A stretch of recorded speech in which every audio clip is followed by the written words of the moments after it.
ازيكم؟ يا رب تكونوا بخير. هنعمل مع بعض كيكه حلوه قوي وجميله وهتفرحي بيها اولادك، وحاجه كده ياخدوها كده في اللانش بوكس كده، حلوه جميله جدا جدا جدا. لازم تجربي التجربه الحلوه الجميله ديت. الكيكه اللي تفرح اي اطفال، ما شاء الله جميله قوي وتحفه. هنجيب مع بعض كده بيضتين، وهنجيب كوبايه ونص من الحليب او من اللبن، وكوبايه من السكر.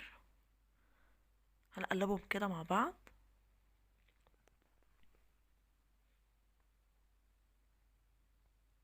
وبعد كده هنجهز الحاجة التانية. هنجيب كوباية ونص من الدقيق، نص كوباية من الكاكاو الخام.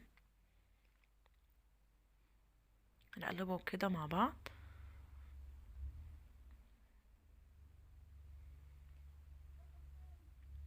وبعد كده هنجيب الخليط اللي احنا جهزناه، البيض مع اللبن.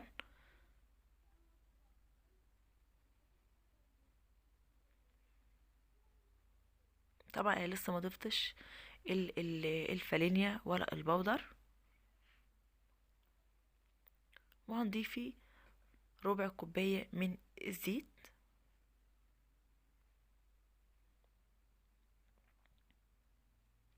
طبعا عندك شوكولاتة بقى، مكعبات، عندك شوكولاتة اللي هي الحبوب الصغيرة ديت، طبعا اللي متوفر عندك واللي انت تحبيه برضو وتحبي النكهة بتاعته مع الكيكة تضيفيه.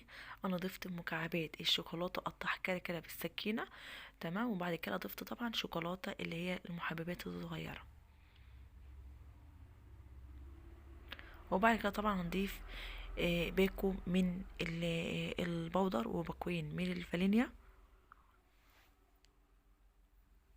هنقلبهم كده.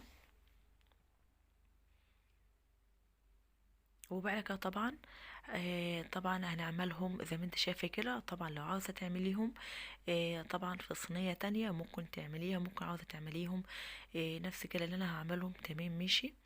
بس الاحسن تعمليه زي ما انا بعمل كده بالظبط، يعني في شكل حلو قوي وهو طالع كده جميل كده وحلوة.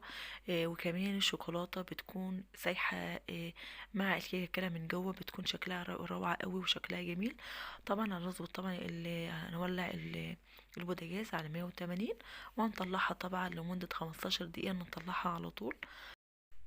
ما شاء الله بعد ما طلعت لمدة 15 دقيقة أو 20 دقيقة، ده حسب طبعا الكيكة بتاعتك، ما شاء الله جميلة جدا تحفة.